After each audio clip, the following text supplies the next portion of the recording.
अस्सलाम वालेकुम, मुझे जमील फारूकी कहते हैं। आप मेरा ऑफिशियल यूट्यूब चैनल देख रहे हैं। तोशा खाना केस, सुप्रीम कोर्ट में इंतहाई अहम समात, सरदार लतीफ़ खान खोसा के इंतहाई मुदब्बिराना दबीज मुस्कुराहट के साथ दलाइल और सुप्रीम कोर्ट ऑफ पाकिस्तान की इंतहाई अहम और सख्त ऑब्जर्वेशन। बादियो नजर में जज हुमायूं दिलावर के इमरान खान साहब से मुताल्लिक ट्रायल कोर्ट के फैसले को गलत करार दे दिया है सुप्रीम कोर्ट ऑफ पाकिस्तान ने, और सुप्रीम कोर्ट ऑफ पाकिस्तान ने इंतहाई सख्त और अहम ऑब्जर्वेशंस दी हैं। मुख्तलिफ जजेस के जो रिमार्क्स हैं वो आपके सामने रखूंगा। जस्टिस मुजाहिर अली अकबर नकवी साहब इंतहाई सीनियर और अहम जज हैं सुप्रीम कोर्ट ऑफ पाकिस्तान के। उन्होंने कहा कि इमरान खान साहब को तोशा खाना केस के अंदर ट्रायल कोर्ट में हक के दिफा मिलना चाहिए था। हक के दिफा इमरान खान साहब को नहीं दिया गया, उन्हें अपने दिफा का हक मिलना चाहिए था। जज हुमायूं दिलावर ने जो कुछ किया, क्या यह पाकिस्तान की किसी और अदालत में हुआ? यह जस्टिस मुजाहिर अली अकबर नकवी साहब के रिमार्क्स हैं। सरदार लतीफ़ खान खोसा साहब जो कि तमाम तर दलाइल दे रहे थे इमरान खान साहब की जानिब से, और दूसरी तरफ से अमजद परवेज साहब ने मुतअद्दिद रिमार्क्स दिए। चीफ जस्टिस ऑफ पाकिस्तान साहब सख्त बरहम हुए।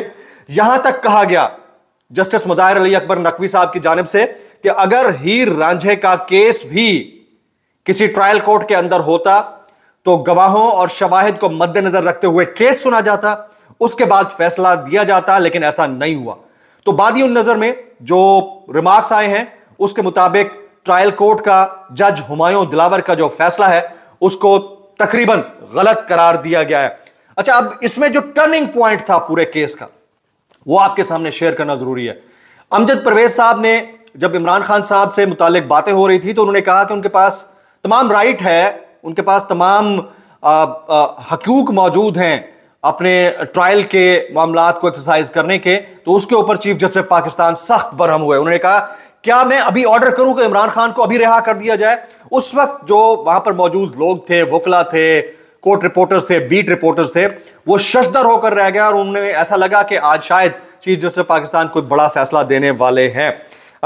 सुप्रीम कोर्ट ऑफ पाकिस्तान की जो सख्त ऑब्जर्वेशन थी, इस केस की समाअत तकरीबन 2 घंटे तक जारी रही है। 2 घंटे तक सरदार लतीफ़ खान खोसा साहब ने ना सिर्फ केस के टेक्निकल पॉइंट्स के ऊपर दलाइल दिए, बल्कि लतीफ़ खान खोसा साहब ने जस्टिस आमिर फारूक साहब जो कि इस्लामाबाद हाई कोर्ट के ऑनरेबल चीफ जस्टिस हैं, उनके कंडक्ट को हिट करने की कोशिश की। हालांकि पूरी दुनिया में इवन पाकिस्तान के जो प्रैक्टिसिंग लॉज हैं उसके मुताबिक फैसले के ऊपर आप कमेंट कर सकते हैं, फैसले के ऊपर रिमार्क्स को भी अंडर डिस्कशन लाया जा सकता है।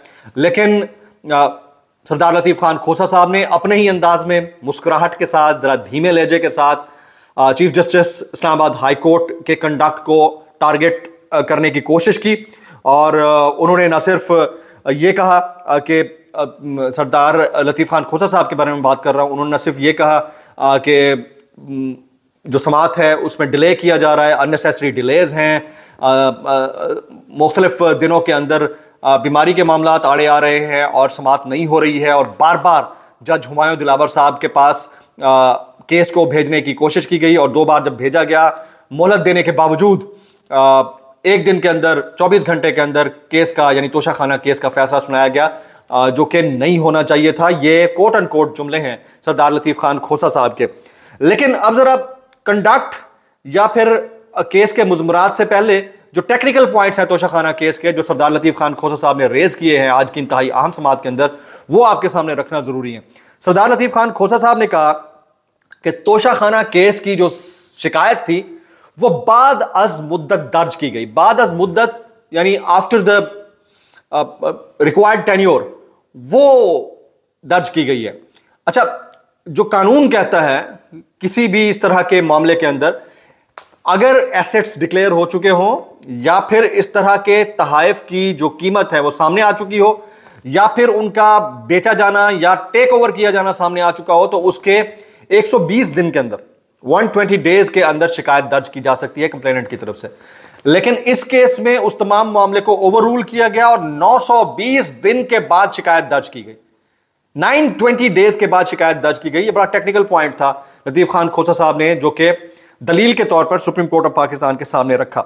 उसके बाद दूसरा जो इंपॉर्टेंट टेक्निकल पॉइंट था वो ये था कि उसूलन मैजिस्ट्रेट के पास ये केस जाना चाहिए था। पहले सबसे पहले मैजिस्ट्रेट के पास यह केस जाना चाहिए था, लेकिन मैजिस्ट्रेट की बजाय सीधा सेशन कोर्ट गया और सेशन कोर्ट के अंदर इसकी समाअत शुरू कर दी गई। उसके बाद district election commission complaint register करता है, हालांकि इलेक्शन कमीशन ऑफ पाकिस्तान को कंप्लेंट ये रजिस्टर करवानी चाहिए थी। और अगर election commission of Pakistan district election commission को इख्तियारात दे भी देता है, किसी भी जरिए से इन राइटिंग इख्तियारात दे भी देता है, तो वो इलेक्शन कमीशन ऑफ पाकिस्तान कर सकता है। ये कहा सरदार लतीफ खान खोसा साहब ने। और उन्होंने ये भी कहा कि सेक्रेटरी इलेक्शन कमीशन ने इन राइटिंग या वर्बली डिस्ट्रिक्ट इलेक्शन कमीशन को कहा और उसने वो कंप्लेंट दर्ज कर ली, जो कि नहीं होना चाहिए था। कि honourable chief justice Islamabad high court चाहते तो केस सुन सकते थे, लेकिन उन्होंने 2 बार केस ट्रायल कोर्ट को भेजा और हुमायूं दिलावर साहब ने 4 अगस्त को chief justice Islamabad high court की जानिब से ट्रायल कोर्ट को भेजे जाने वाले केस को 5 अगस्त की सुबह फैसले की सूरत में पब्लिक के सामने रख दिया और उन्होंने सजा सुना दी इमरान खान साहब को, जिससे उनके मुताबिक, इन सरदार लतीफ खान खोसा साहब के मुताबिक कानून की धज्जियां उड़ाई गई हैं।